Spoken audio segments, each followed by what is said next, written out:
5 kilometre थाहा त धुलीखेल ल है त यिनीहरू बाटो चाहिँ एकदम धोस्दै रहेछ मुख चाहिँ मजाले अनुहार चाहिँ मजाले क्रिम लाए जस्तै हुन्छ नेचुरल पाउडर अब गएर चाहिँ मूलको पानीले स्प्रिङ वाटरले चाहिँ मजाले धुनुपर्छ है त म हजुरलाई देखाउँदै गर्छु नि साथीहरूलाई अब चाहिँ हामी धुलीखेल छिरेको धुलीखेल हो त चाहिँ बाटो चाहिँ एकदम अलिकति कन्स्ट्रक्सन फेजमै रहेछ अझै पनि होइन धुलीखेल चाहिँ म लास्ट टाइम आएको भनेको चाहिँ कस्तो पर्दाखेरि हो यो बाटो चाहिँ 5 जाँदो रहेछ हामी चाहिँ अहिले त गइरहेको छौँ अहिले 5 पनि जान्छौँ त्यहाँ देखाउँछौँ ए यो चाहिँ धुलीखेल नगरपालिका है अच्छा ल हामी धुलीखेल नगरपालिका एक्चुअली हामीहरू जान लागेको चाहिँ धुलीखेलको के विकास जिल्ला विकास वडा कार्यालय त्यो अवसरमा के अफिस हो मैले ठ्याक्कै अहिले भुलेँ ल हामी चाहिँ जिल्ला प्रशासन कार्यालय धुलीखेलमा यहाँ आएका छौँ र यहीँ रहेछ अब लिनुपर्ने अब चाहिँ अब लाइन लाग्ने होला यहाँ ओ माइ गड लाइन छ एकदमै पर्खिनुपर्छ एकछिन हामी चाहिँ पर्खिन्छौँ त्यसपछि चाहिँ लिएर हामीहरू लाग्छौँ एकदम ठाउँ नमने ठाउँ रहेछ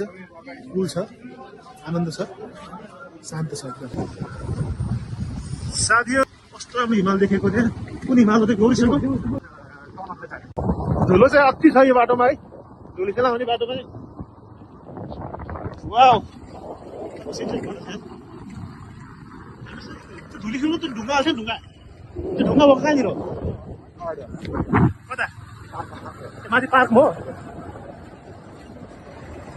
पार्कमा चाहिँ हामी गएको थियौँ कि यस अलरेडी अन हेभ नो पास फर्म हो त यार अनको त पास फर्मै हुन्न त यार के हो हामी गफ गर्दा गर्दा के बोलिएछ त्यो पनि थाहा छैन यार के कमाएछ सोचिरहेको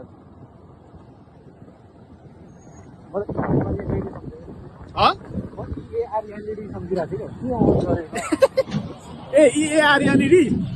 हो त यार मैले अनि अनलाइन ओएनइडी बनाइदिएको ल यार पुरस्कारै पाउने लागेको काम गर्दै जस्तो गरेँ क्या भयो यार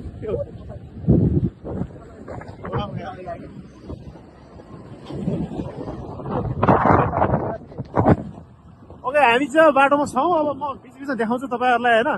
हेर्दै गर्नु होला हेर्न नछुटाउनु होला है त ल नयाँ ठाउँ नयाँ गाउँ हाइवे छुट्टै हुन्छ नेक्स्ट पोइन्ट ए ओके ल चिप्लो बाटो छ चिप्लो बाटो राम्रोसँग चलायो त साथी यहाँ चिप्ले भन्दा फेरि खप्पर रहन्न नि फेरि होइन त लेफ्ट चलाइदिएको ए भन्न सबको बता दे स्किल चिल्ला के तर यो रुटमा यस्तो रुटमा त्यो के भन्छ क्या धने पहाडीको बाइक चलिरहेको भन्थ्यो नि ऊ त्यहाँ बाइक ठोक्यो के भयो त्यो ठोक्यो टिप्परहरू अति हुन्छ यो बाटो है हिँड्दै गाह्रो छ यो बाटोमा त्यहाँ टिप्परले पेलेरै धकालिदिन्छ टिप्परले त्यहाँ कुनातिर ओके लुकेर त्यो हेरेर साथी जोगेर मलाई हामी के यो बाटो आएर खै त कतै गलत त गरेर हेरौँ नि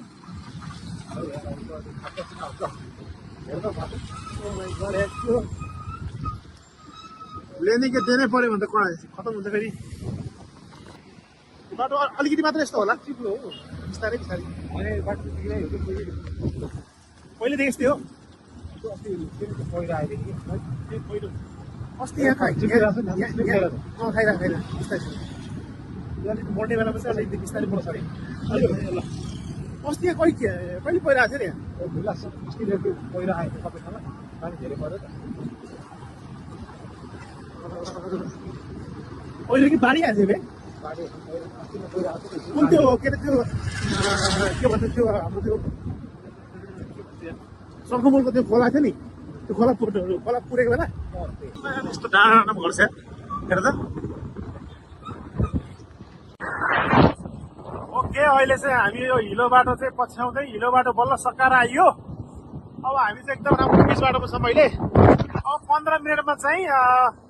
5 खाल हामी पुग्छौँ। अब त्यहाँ चाहिँ काठमाडौँ युनिभर्सिटी अन्तर्गतको एउटा फ्याकल्टी पढाइ हुन्छ। हामी त्यहाँको छात्रावास होस्टेल जानेछौँ, त्यहाँ बुझ्नेछौँ आर्टिफिसियल इन्टेलिजेन्स भन्ने कोर्स पढाइ हुँदो रहेछ। के रहेछ त कस्तो रहेछ त भनेर एक्चुली त्यही लाइभ गरेर हेरौँ न भनेर हामी चाहिँ आएको छौँ। बाटो चाहिँ भयङ्कर खतम थियो, बाटो चाहिँ भयङ्कर खतम थियो। अब हेरौँ अब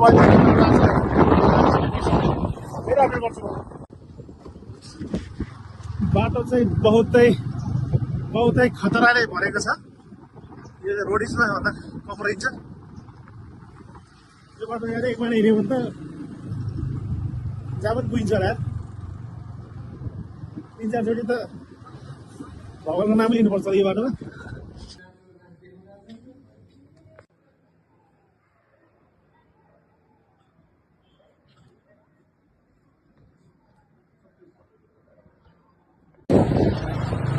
ओके, राति भइसकेको छ, हामी फर्किँदैछौँ।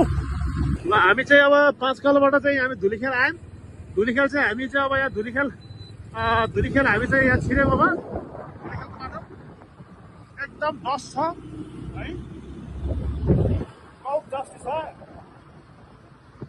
तर अब कहिलेकाहीँ आउने हो, रमाइलो हुन्छ हुनलाई।